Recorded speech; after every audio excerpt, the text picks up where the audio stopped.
समझा क्या? मुंह बंद रख लाला, मुंह बंद रख, मुंह बंद रख लाला, मुंह बंद रख। तो पब्लिक, बैंकिंग फ्रॉड और कोविड-19 से बचना है तो मुंह बंद रख।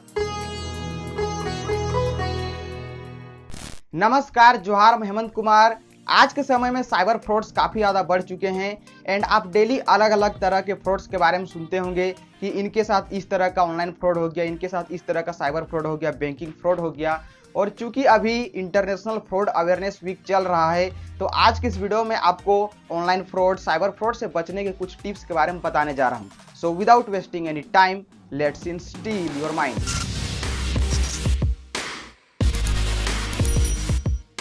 सो फ्रेंड्स, जितने भी ऑनलाइन फ्रॉड्स या साइबर फ्रॉड्स होते हैं उनका मेन मोटिव होता है मनी। और अगर आप ऑनलाइन फ्रॉड्स, बैंकिंग फ्रॉड से बचना चाहते हैं तो जो सबसे पहला टिप है कि आप अपने बैंक डिटेल्स किसी को भी ना बताएं। Don't share your bank details.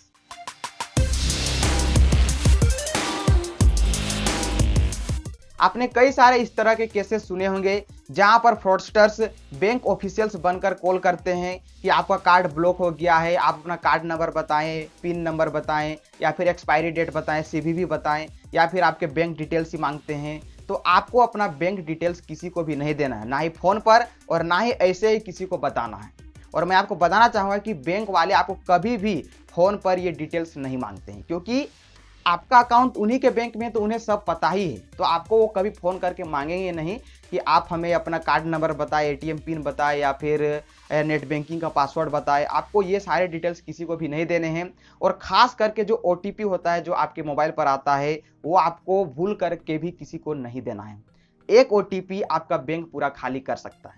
और इसी संदर्भ में एचडीएफसी बैंक ने इंटरनेशनल फ्रॉड अवेयरनेस वीक में काफ़ी अच्छा एक कैंपेन लॉन्च किया है, मुंह बंद रखो। जब भी आपको कोई आपके बैंक डिटेल्स पूछे, पासवर्ड पूछे, नेट बैंकिंग का पासवर्ड हो, यूपीआई का पिन हो, तो आपको अपना मुंह बंद रखना है। समझा क्या? मुंह बंद रख लाला, मुंह बंद रख, मुंह बंद रख लाला, मुंह बंद रख। उसके बाद यहाँ पर जो नेक्स्ट टिप है कि जो भी आप अपने पासवर्ड्स क्रिएट कर रहे हैं तो आप काफी स्ट्रॉन्ग पासवर्ड बनाएं।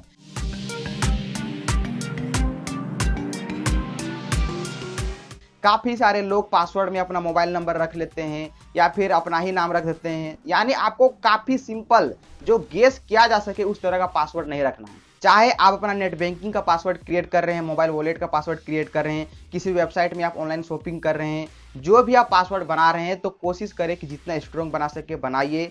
और उसमें आप अल्फा न्यूमेरिक के साथ साथ कुछ स्पेशल कैरेक्टर्स भी ऐड कीजिए, किसी को कैपिटल रखिए, किसी को स्मॉल रखिए। इस तरह से काफ़ी मिला जुला कर आप स्ट्रॉन्ग पासवर्ड बनाएं। इसी के साथ अगर आप अपने एटीएम कार्ड का पिन बना रहे हैं या फिर यूपीआई का पिन बना रहे हैं और आप अपने मोबाइल का ही पिन बना रहे हैं तो वो भी काफ़ी स्ट्रॉन्ग रखिए, ताकि कोई अनुमान या कोई गेस ना कर सके। और इसी के साथ टाइम टू टाइम पासवर्ड को चेंज करते रहिए। मान के चलिए 3 महीने में आप चेंज कर रहे हैं, 6 महीने में चेंज कर रहे हैं, तो यह भी काफ़ी अच्छा प्रैक्टिस है अपने आप को सिक्योर रखने के लिए।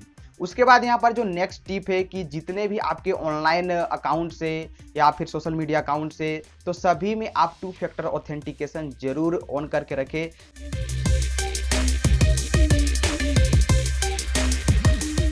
जब भी आप कहीं पर भी लॉगिन कर रहे हैं तो आपके मोबाइल में एक कोड आएगा, जब आप उसे डालेंगे ओटीपी आएगा, तभी फिर आप लॉगिन कर पाएंगे। तो इस तरह से अगर कोई आपका पासवर्ड गेस भी कर लेता है या फिर किसी तरह से लीक भी हो जाता है, फिर भी कोई आपके अकाउंट को एक्सेस नहीं कर पाए, क्योंकि उसमें 2 फैक्टर ऑथेंटिकेशन लगा हुआ है। जब भी आप कहीं भी लॉगिन करेंगे तो आपके मोबाइल में एक कोड आएगा, वो डालेंगे तभी लॉगिन होगा।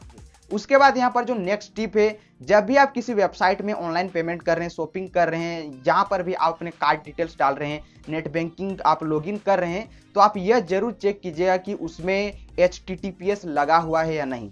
HTTP अगर लगा हुआ है और उसमें S लास्ट में नहीं है तो आप समझ जाइए कि वो वेबसाइट सिक्योर्ड नहीं है, उसमें SSL सर्टिफिकेट नहीं है।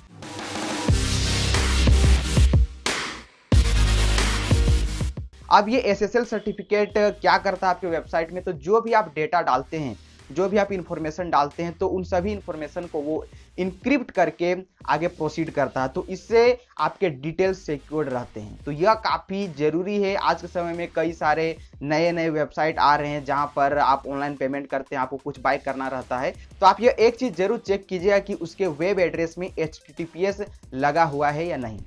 उसके बाद यहाँ पर जो नेक्स्ट टिप है कि आपके पास अगर कभी भी कोई अननोन ईमेल आईडी से कोई मेल आता है या फिर आपके मोबाइल नंबर पर ही कोई एसएमएस आता है अननोन नंबर से, उसमें कोई लिंक है या फिर कोई अटैचमेंट है आपके ईमेल पर, तो आपको उन लिंक्स एंड अटैचमेंट्स पर कभी भी क्लिक नहीं करना है, क्योंकि मैक्सिमम चांस है कि वो एक फिशिंग ईमेल है।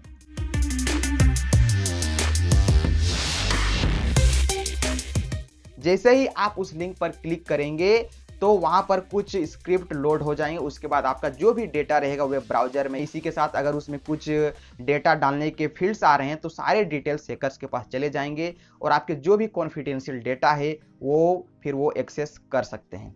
तो आपको कभी भी अननोन मेल्स एंड मैसेजेज पर रिप्लाई भी नहीं करना है, ना ही लिंक्स पर क्लिक करना है और ना ही अटैचमेंट्स को डाउनलोड करना है, क्योंकि मे भी उसमें वायरसेस हो सकते हैं। और अगर यहाँ पर हम बात करें ईमेल की, तो ईमेल में आपको यह एक चीज़ जरूर ध्यान रखना है कि जब भी किसी कंपनी के द्वारा आपके पास कोई मेल आता है तो आप उस मेल एड्रेस को जरूर चेक कीजिए।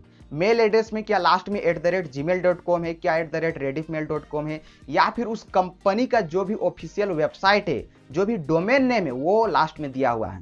जैसे मान के चलिए यूट्यूब से अगर आपके पास मेल आएगा तो उसमें मान के चलिए mail@youtube.com रहना चाहिए, वहां पर मेल youtube@gmail.com नहीं होना चाहिए, ठीक है। तो इस तरह आप मेल्स को भी वेरीफाई कीजिए, तभी ही आप उन मेल्स का रिप्लाई कीजिए या फिर अटैचमेंट्स को डाउनलोड कीजिए।